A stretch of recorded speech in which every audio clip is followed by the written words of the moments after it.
New Testament Bible reading day 23. The destruction of the temple and signs of the end time. Jesus left the temple and was walking away when his disciples came up to him to call his attention to its buildings. Do you see all these things? He asked. Truly I tell you, not one stone here will be left on another. Every one will be thrown down. As Jesus was sitting on the Mount of Olives, the disciples came to him privately. Tell us, they said, when will this happen? And what will the sign of your coming and of the end of the age? Jesus answered, watch out that no one deceives you, for many will come in my name, claiming I am the Messiah, and will deceive many. You will hear of wars and rumors of wars, but see to it that you are not alarmed. Such things must happen, but the end is still to come. Nation will rise against nation, and kingdom against kingdom. There will be famines and earthquakes in various places. All these are the beginning of birth pains. Then you will be handed over to be persecuted and put to death, and you will be hated by all nations because of me. At that time, many will turn away from the faith and will betray and hate each other. And many false prophets will appear and deceive many people. Because of the increase of weakness, the love of most will grow cold, but the one who stands firm to the end will be saved. And this gospel of the kingdom will be preached in the whole world as a testimony to all nations, and then the end will come. So when you see standing in the holy place the abomination that causes desolation spoken of through the prophet Daniel, let the reader understand. Then let those who are in Judea flee to the mountains. Let no one on the housetop go down to take anything out of the house. Let no one in the field go back to get their cloak. How dreadful it will be in those days for pregnant women and nursing mothers. Pray that your flight will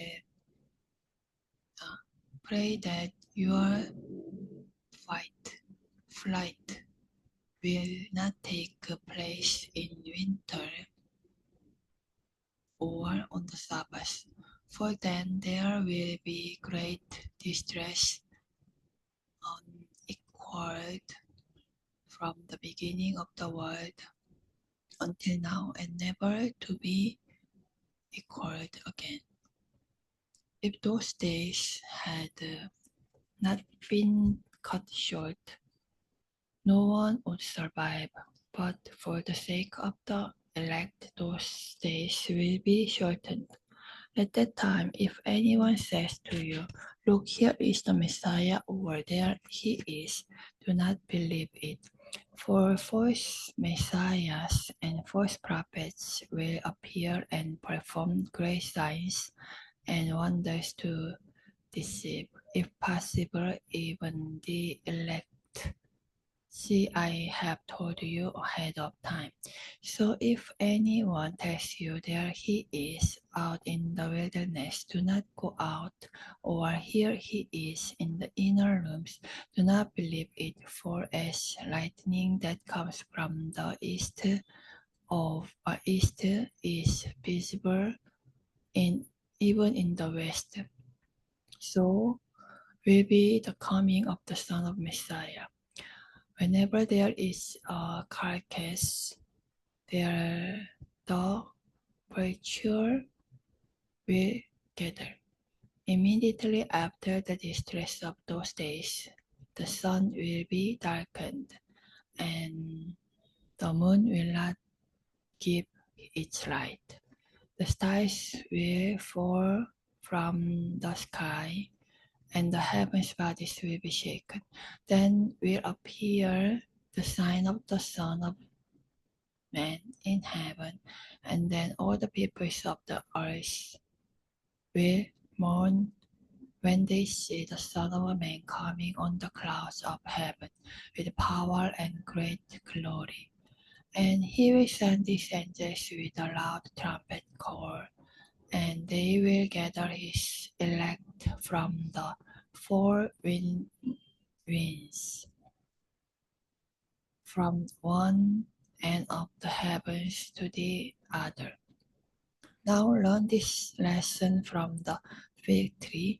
As soon as its twigs set tender and its leaves come out, you know the summer is near. Even so, when you see all these things, you know that it is near, right at the door. Truly I tell you, this generation will certainly not pass away until all these things have happened. Heaven and earth will pass away, but my words will never pass away. The day and hour unknown, but about that day or hour no one knows, not even the angels in heaven nor the Son, but only the Father. As it was in the days of Noah, so it will be at the coming of the Son of Man. For in the days before the flood, the people were eating and drinking, marrying and giving in marriage, up to the day Noah entered the ark. And they knew nothing about what would happen until the flood came and took them all away. That is how it will be at the coming of the Son of Man. 2 men will be in the field, one will be taken and the other left. 2 women will be grinding with a handmill, one will be taken and the other left. Therefore keep watch, because you do not know on what day your Lord will come. But understand this, if the owner of the house had known at what time of night the thief was coming, he would have kept watch and would not have let his house be broken into. So you also must be ready, because the Son of Man will come at an hour when you do not expect him. Who then is the faithful and wise servant, whom the master has put in charge of the servant in his household, to give them their food and at the proper time? It will be good for the servant whose master finds him doing so when he returns. Truly I tell you, he will put him in charge of all his possessions. But suppose that servant is wicked and says to himself, my master is staying away a long time, and he then begins to beat his fellow servants and to eat and drink with drunkards. The master of that servant will be on a day when he does not expect him, and at an hour he is not aware of. He will cut him to pieces and assign him a place with the hypocrites, where there will be weeping and gnashing of teeth. The parable of the 10 virgins. At that time the kingdom of heaven will be like 10 virgins who took their lamps and went out to meet the bridegroom. 5 of them were foolish and 5 were wise. The foolish ones took their lamps but did not take any oil with them. The wise ones, however, took oil in jars along with their lamps. The bridegroom was a long time in coming, and they all became drowsy and fell asleep. That midnight the cry rang out, here is the bridegroom, come out to meet him. Then all the virgins woke up and trimmed their lamps. The foolish one said to the wise, "Give us some of your oil, our lamps are going out." "No," they replied, "there may not be enough for both us and you. Instead, go to those who sell oil and buy some for yourselves." But while they were on their way to buy the oil, the bridegroom arrived. The virgins who were ready went in with him to the wedding banquet, and the door was shut. Later, the others also came. "Lord, Lord," they said, "open the door for us." But he replied, "Truly I tell you, I don't know you. Therefore keep watch, because you do not know the day or the hour." The parable of the bags of gold. Again, it will be like a man going on a journey who calls his servants and entrusted his wealth to them. To one he gave 5 bags of gold, to another 2 bags, and to another 1 bag, each according to his ability. Then he went on his journey. The man who had received 5 bags of gold went at once and put his money to work and gained 5 bags more. So also the one with 2 bags of gold gained 2 more, but the man who had received 1 bag went off, dug a hole in the ground, and hid his master's money. After a long time, the master of those servants returned and settled accounts with them. The man who had received the 5 bags of gold brought the other 5. "Master," he said, "you entrusted me with the 5 bags of gold. See, I have gained 5 more." His master replied, "Well done, good and faithful servant. You have been faithful with a few things. I will put you in charge of many things. Come and share your master's happiness." The man with 2 bags of gold also came. "Master," he said, "you entrusted me with 2 bags of gold. See, I have gained 2 more." His master replied, "Well done, good and faithful servant. You have been faithful with a few things. I will put you in charge of many things. Come and share your master's happiness."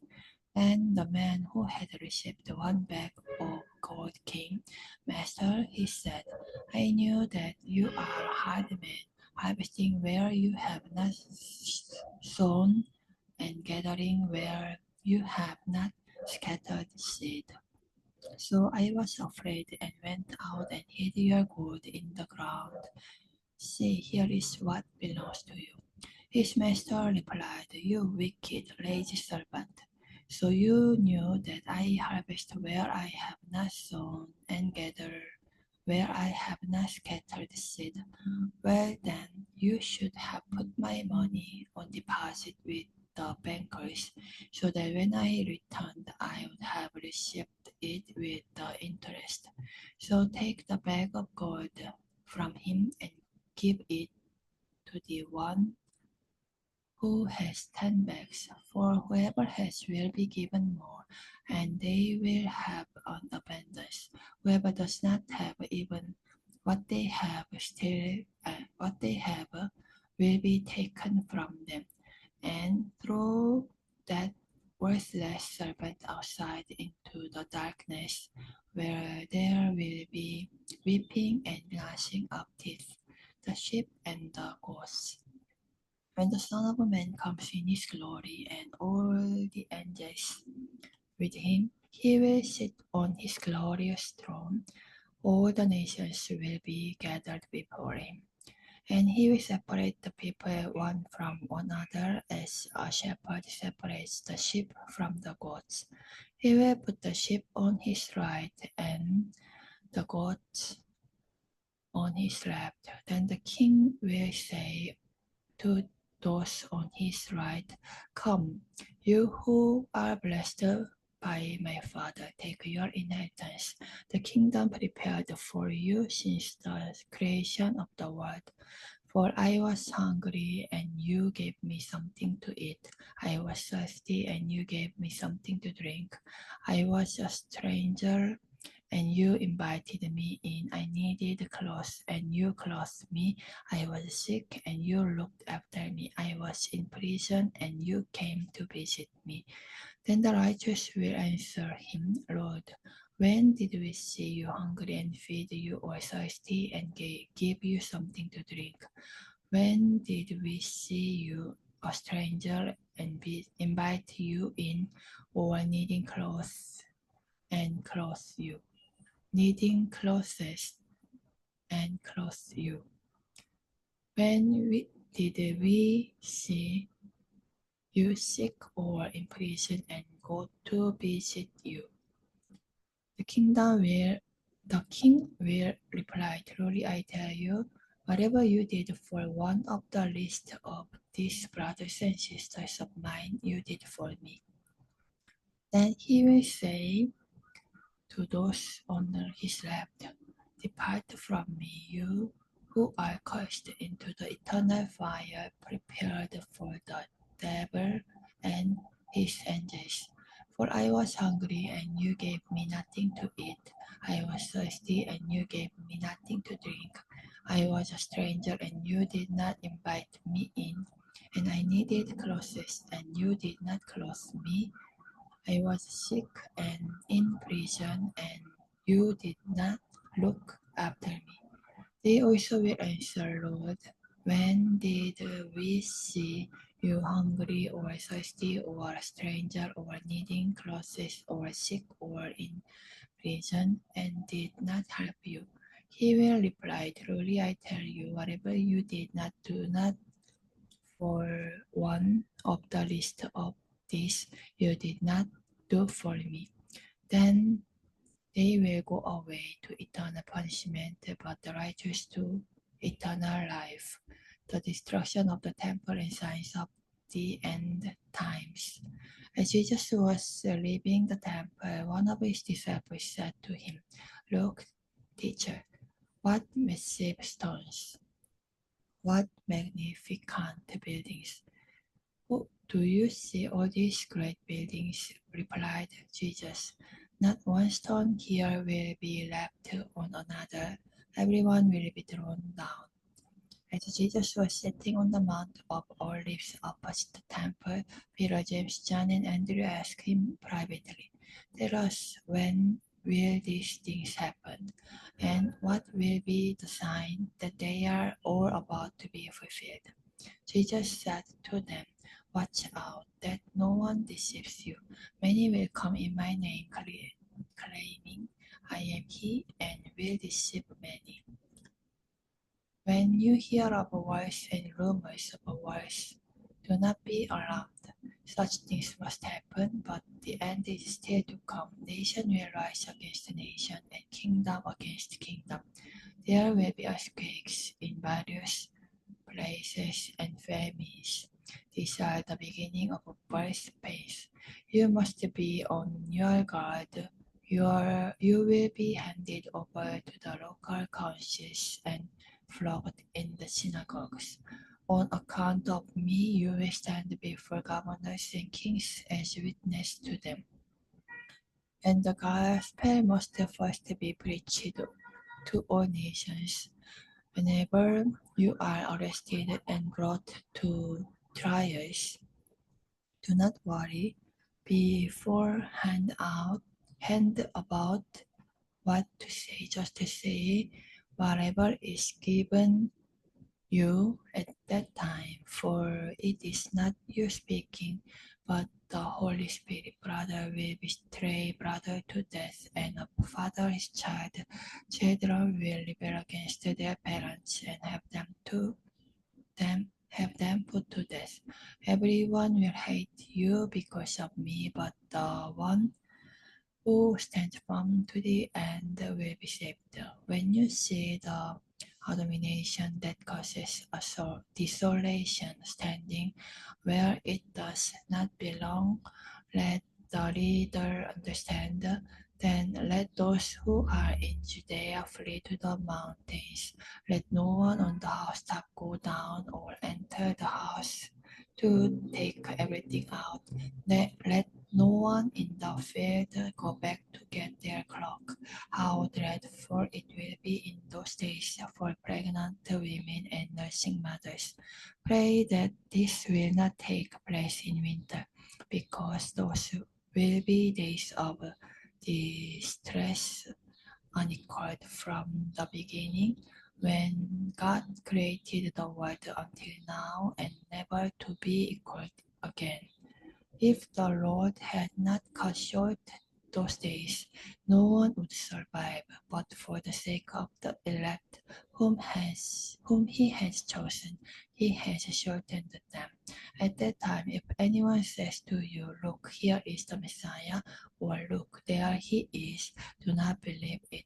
For false messiahs and false prophets will appear and perform signs and wonders to deceive, if possible, even the elect. So be on your guard. I have told you everything ahead of time. But in those days following that distress, the sun will be darkened, and the moon will not give its light. The stars will fall from the sky, and the heavenly bodies will be shaken. At that time, people will see the Son of Man coming in clouds with great power and glory, and he will send his angels and gather his elect from the four winds, from the ends of the earth to the ends of the heavens. Now learn this lesson from the fig tree. As soon as its twigs get tender and its leaves come out, you know the summer is near. Even so, when you see these things happening, you know that it is near, right at the door. Truly I tell you, this generation will certainly not pass away until all these things have happened. Heaven and earth will pass away, but my words will never pass away. The day and hour unknown, but about that day or hour no one knows, not even the angels in heaven nor the Son, but only the Father. Be on guard, be alert. You do not know when that time will come. It's like a man going away. He leaves his house and puts his servants in charge, each with their assigned task, and tells the one at the door to keep watch. Therefore, keep watch, because you do not know when the owner of the house will come back, whether in the evening or at midnight, or when the rooster crows, or at dawn. If he comes suddenly, do not let him find you sleeping. What I say to you, I say to everyone, watch. The destruction of the temple and signs of the end times. Some of his disciples were remarking about how the temple was adorned with beautiful stones and with gifts dedicated to God. But Jesus said, "As for what you see here, the time will come when not one stone will be left on another. Every one of them will be thrown down." "Teacher," they asked, "when will these things happen? And what will the sign that they are about to take place?" He replied, "Watch out that you are not deceived, for many will come in my name, claiming I am he, and the time is near. Do not follow them. When you hear about wars and uprisings, do not be frightened. These things must happen first, but the end will not come right away." Then he said to them, "Nation will rise against nation, and kingdom against kingdom. There will be great earthquakes, famines, and pestilence in various places, and fearful events and great signs from heaven. But before all this, they will seize you and persecute you, they will hand you over to synagogues and put you in prison, and you will be brought before kings and governors, and all on account of your name. And so you will bear testimony to me, but make up your mind not to worry beforehand how you will defend yourselves. For I will give you words and wisdom that none of your adversaries will be able to resist or contradict. You will be betrayed even by parents, brothers and sisters, relatives and friends, and they will put some of you to death. Everyone will hate you because of me, but not a hair of your head will perish. Stand firm, and you will win life. When you see Jerusalem being surrounded by armies, you will know that its desolation is near. Then let those who are in Judea flee to the mountains. Let those in the city get out, and let those in the country not enter the city. For this is the time of punishment in fulfillment of all that has been written. How dreadful it will be in those days for pregnant women and nursing mothers. There will be great distress in the land and wrath against these people. They will fall by the sword and will be taken as prisoners to all the nations. Jerusalem will be trampled on by the Gentiles until the times of the Gentiles are fulfilled. There will be signs in the sun, moon, and stars. On the earth, nations will be in anguish and perplexity at the roaring and tossing of the sea. People will faint from terror, apprehensive of what is coming on the world. All the heavenly bodies will be shaken. At that time, they will see the Son of Man coming in a cloud with power and great glory. When these things will begin to take place, stand up and lift up your hands, because your redemption is drawing near. He told them this parable: look at the fig tree and all the trees. When they sprout leaves, you can see for yourselves and know that summer is near. Even so, when you see these things happening, you know that the kingdom of God is near. Truly I tell you, this generation will certainly not pass away until all these things have happened. Heaven and earth will pass away, but my words will never pass away. Be careful, or your hearts will be weighed down with carousing, drunkenness, and the anxieties of life. And that day will close on you suddenly like a trap, for it will come on all those who live on the face of the whole earth. Be always on the watch and pray that you may be able to escape all that is about to happen, and that you may be able to stand before the Son of Man. Each day Jesus was teaching at the temple, and each evening he went out to spend the night on the hill called of the Mount Olives, and all the people came early in the morning to hear him at the temple. Amen.